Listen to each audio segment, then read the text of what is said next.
Good afternoon. Welcome to the Henry Hudson Regional School-Wide Poetry Out Loud Final Competition. My name is Miss Porter, and I am this year's host and representative for Poetry Out Loud. I teach middle school language arts and high school English here at Henry Hudson. I wanted to thank you all for being a part of our competition. The purpose of this program is to return to poetry's roots, to return to a vocal experience that creates, if only temporary, a community of listeners. Poetry can be described as the extraordinary perception of the ordinary.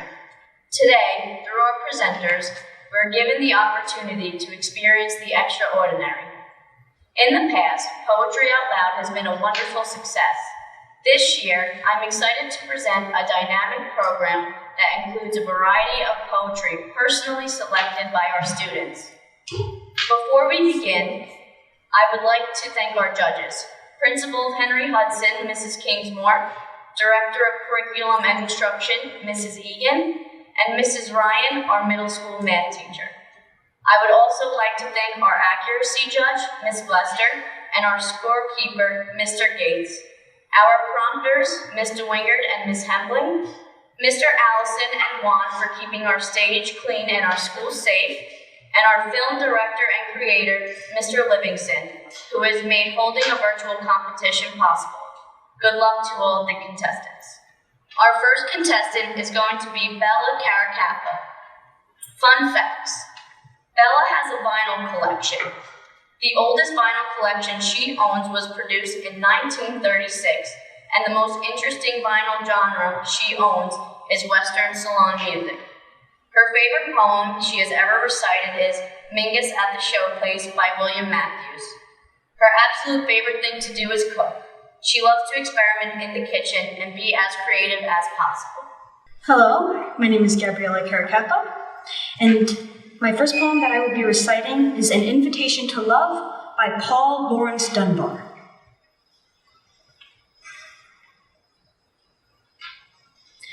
Come when the nights are bright with stars, or come when the moon is mellow.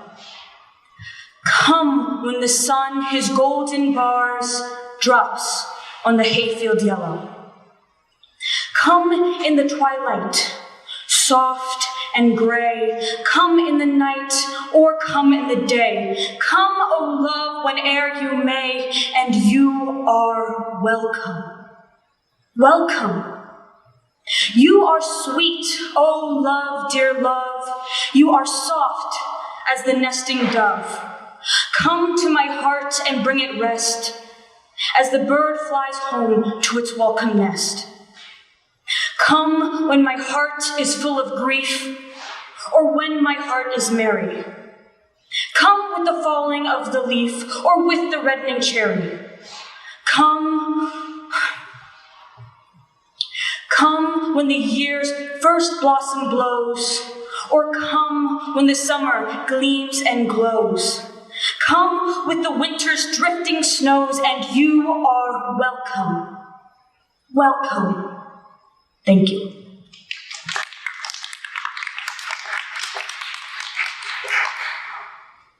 Our first middle school contestant is Helen Canamella. Some fun facts about Hava. She's obsessed with contortion. She challenges herself to do new moves all the time. She has been a vegetarian her whole life, and she loves helping animals. She has 2 cats and 1 dog. If her parents would let her, she would have a llama. She really likes making dessert imposters and trying to trick her dad. She also likes making mini cookies out of leftover cookie dough, and she makes them as tiny as she possibly can. Her favorite author is Lisa Greenwald. Hi, my name is Helen Canamella, and I will be reading Rain by Kasima Lake. With thick strokes of ink, the sky fills with rain, pretending to run for cover, but secretly praying for more rain. Over the echo of the water, I hear a voice saying my name. No one in the city moves under the quick, sightless rain.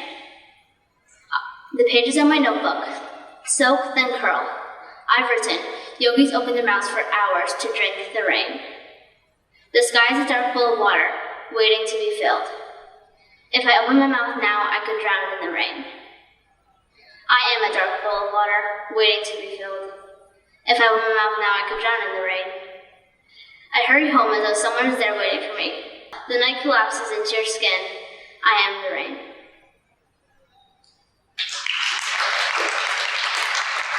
Our next contestant is Eleanor Conner. Fun facts about Ellie. Her favorite board game is Clue. She loves pickles, and she was named after Eleanor Roosevelt. Object Lesson by Claire Schwartz. You learn to recognize beauty by its frame.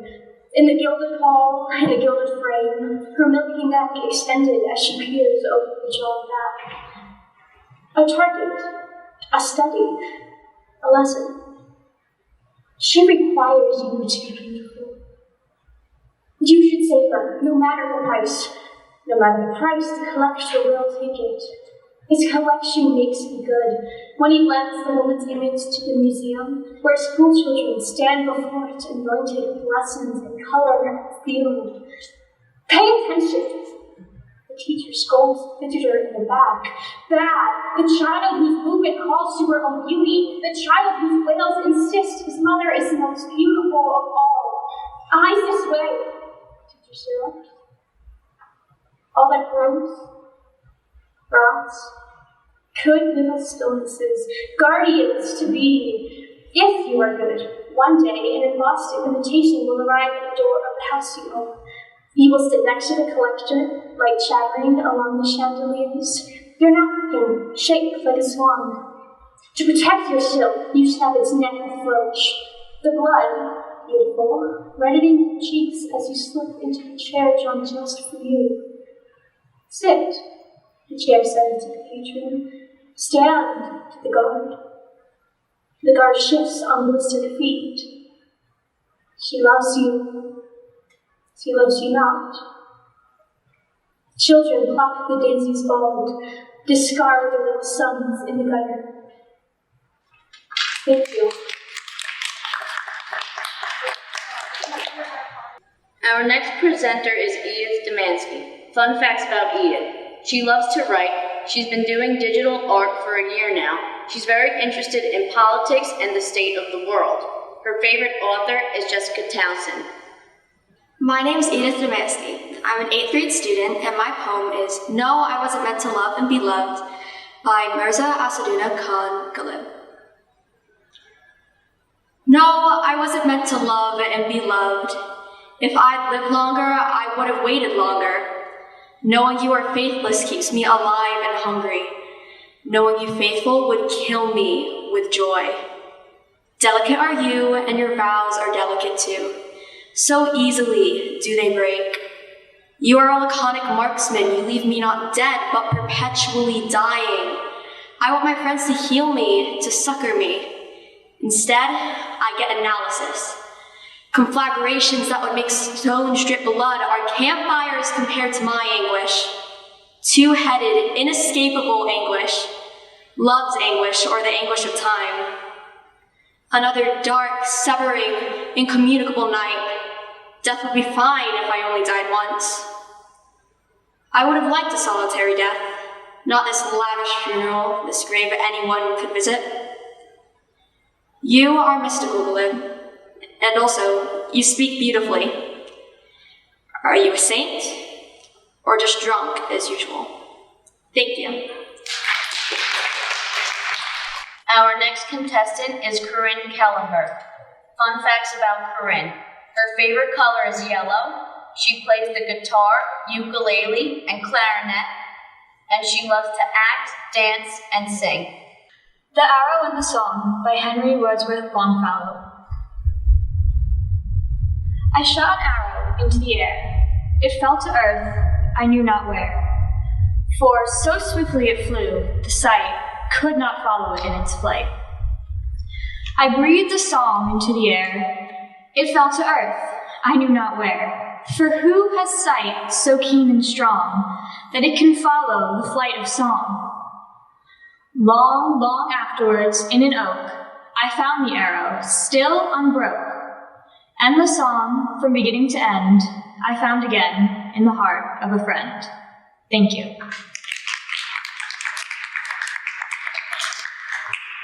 Our next contestant is Shifa King. Fun facts about Shifa. Her favorite season is winter. She loves running and surfing. Her favorite foods are tacos. Her favorite author is Rick Gordon. Dumped wet and momentary on a dull ground that's been clear, but clearly sleeping for days. Last snow melts as it falls, piles up slush, runs in first light, making a music in the streets we wish we could keep. Last snow, that's what we'll think for weeks to come. Close sun sets up a glare that smarts like a good cry. We could head north and never let the season go. Stubborn beast, the body reads the past in the change of light, knows the blow of grief in the time of trees, tight-fisted leaves. Stubborn calendar of bone, last snow, now it must always be so.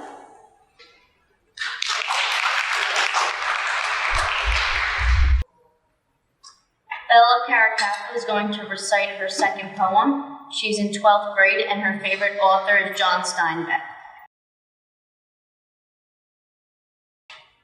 And if sun comes, how shall we greet him? Shall we not dread him? Shall we not fear him after so lengthy a session with shade? Though we have wept for him, though we have prayed for him all through the night years, what if we wake one shimmering morning to hear the fierce hammering of his firm knuckles hard on the door? Shall we not shudder? Shall we not flee into the shelter, the dear, thick shelter of the familiar propitious haze? Sweet is it to sleep in the coolness of snug unawareness. The dark hangs heavily over the eyes. Thank you. Our next presenter is Maggie Law. Fun facts about Maggie. She was born in England. She's played field hockey and basketball. She has a 5-month-old puppy. Her favorite book is the School for Good and Evil series by Solomon Cheney. Hi, I'm Maggie Law and I'm in 7th grade. I'm reciting The Ocean by Nathaniel Hawthorne. The ocean has its silent caves, deep, quiet, and alone. Though there be fury on the waves, beneath them there is none. The awful spirits of the deep hold their communion there. And there are those for whom we weep, the young, the bright, the fair. Calmly the wearied seamen rest beneath their own blue sea. The ocean's solitudes are blessed, for there is purity. The earth has guilt, the earth has care, unquiet are its graves, but peaceful sleep is ever there beneath those dark blue waves.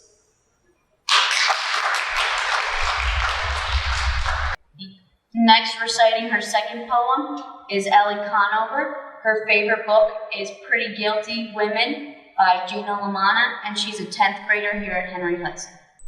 After the fierce midsummer on the blaze has burned itself to ashes and expires in the intensity of its own fires, there comes a mellow, mild, St. Martin days crowned with the calm of peace, but sad haze.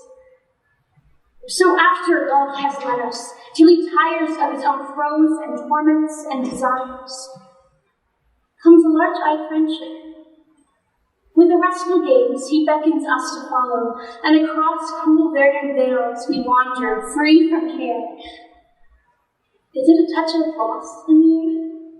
Why are we haunted with a sense of loss? We do not wish the pain back or the heat. And yet, these days are incomplete. Thank you. Next to present is Erin Mahoney. Erin's fun facts. Her favorite TV show is Stranger Things. She loves to sketch, and she loves animals. She wants to be a veterinarian when she grows up. Her favorite book is Wander by R.J. Palacio. Hi, I'm Erin Mahoney, and I will be reciting The Rainbow by Thomas Love Peacock. The day has passed in storms, though not unmixed. With transitory calm, the western clouds, dissolving slow, unveil the glorious sun, majestic in decline. The watery east glows with the many-tinted arch of heaven. We hail it as a pledge that brighter skies shall bless the coming morn. Thus rolls the day, the short, dark day of life, with tempest thus, and fleeting sunshine checkered.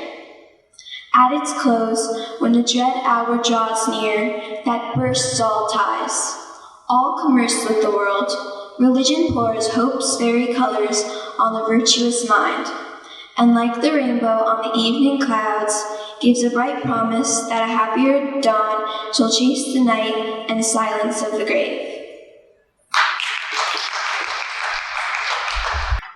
Next up is Corinne Callenberg reciting her second poem. Corinne is a 9th grader, and her favorite book is Everything, Everything by Nicola Yoon. Enough by Suzanne Buffum. I am wearing dark glasses inside the house to match my dark mood. I have left all the sugar out of the pie. My rage is a kind of domestic rage. I learned it from my mother, who learned it from her mother before her, and so on. Surely the Greeks had a word for this. Now surely the Germans do. The more words a person knows to describe her private sufferings, the more distantly she can perceive them. I repeat the names of all the cities I've known, and watch an ant drag its crooked shadow home. What does it mean to love this life we've been given? To act well the part that's been cast for us? Wind, light, fire, time. A train whistles through the far hills. One day I plan to be riding it. Thank you. Our next contestant is KJ Scafaria. Fun facts about KJ. He has 2 rabbits. His favorite dinosaur is the Ankylosaurus, and their favorite color is pink. Favorite author is Kohei Horikoshi. Hi, my name is KJ, and I'll be doing I Felt a Funeral in My Brain by Emily Dickinson. I felt a funeral in my brain and mourners to and fro. Kept treading till it seemed that sense was breaking through. And when they all were seated, a service like a drum kept beating till I thought my mind was going numb. And then I heard the lifted box creak across my soul, with those same boots of lead again, and space began to toll. As all the heavens were about and being led near, and I in silence, some strange race, wrecked solitary here. And then a plank and reason broke, and I dropped down and down, and hit a world to every plunge and finished knowing them.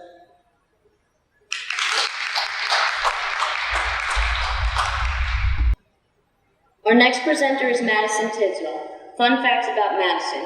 Madison loves musical theater, writing, and going to the beach. Her favorite author is Angie Thomas. Hi, my name is Madison Tidwell. I am in 8th grade, and I will be reciting The Daring One by Edwin Martin. I would my soul were like the bird that dares the vastness undeterred.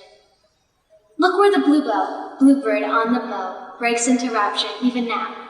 He sings tip-top in the tossing elm, as though he would a world overwhelmed, indifferent to the boy he rides upon the wind's eternal tides. He sings gladly on the gale, for well he knows he cannot fail.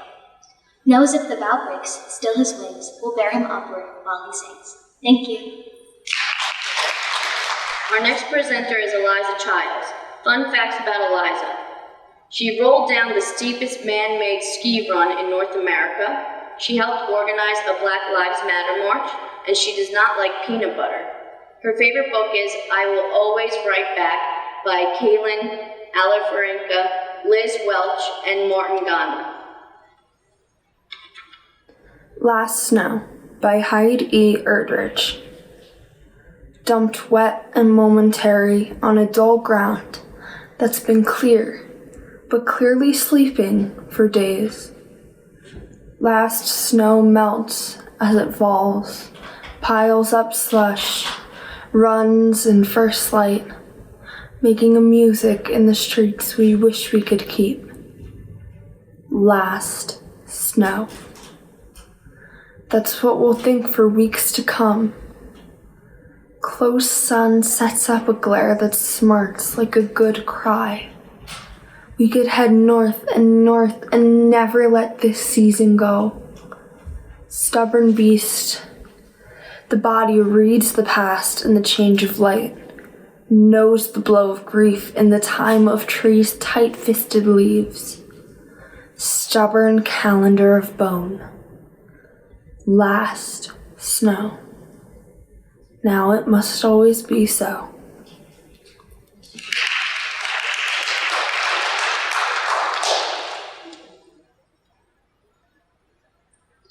Our last presenter is Sara.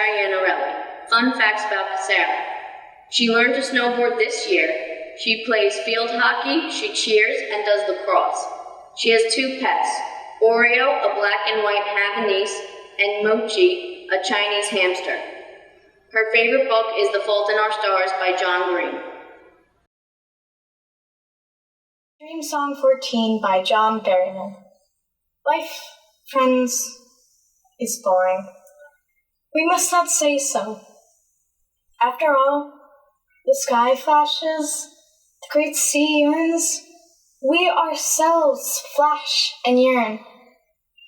And moreover, my mother told me, as a boy, ever to confess you're bored means you have no inner resources. I conclude now I have no inner resources, for I am heavy bored. Peoples bore me, literature bores me, especially great literature. Henry bores me with his plights and gripes as bad as Achilles, who loves people and valiant art, which bores me. And the tranquil hill engine look like a drag, and somehow a dog has taken itself and its tail considerably away into the mountains or sea or sky, leaving behind me. Wag.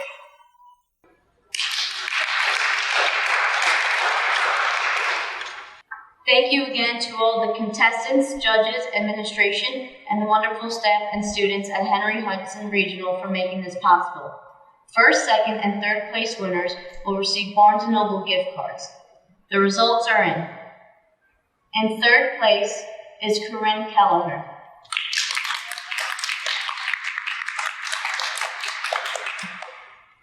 And in first place, the winner who will be moving on to the regional competition at Count Basie Theater is Ellie Conover. Thank you again for viewing our program.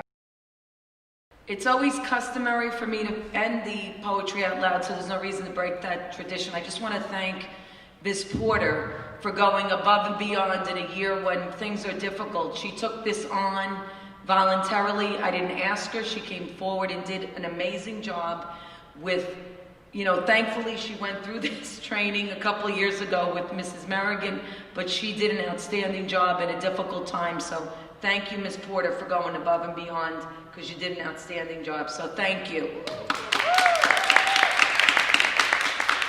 And thank you to the English department for their efforts, and for the contestants. Very proud of each one of them. So thank you. And thank you, judges, staff, great staff as always. So thank you.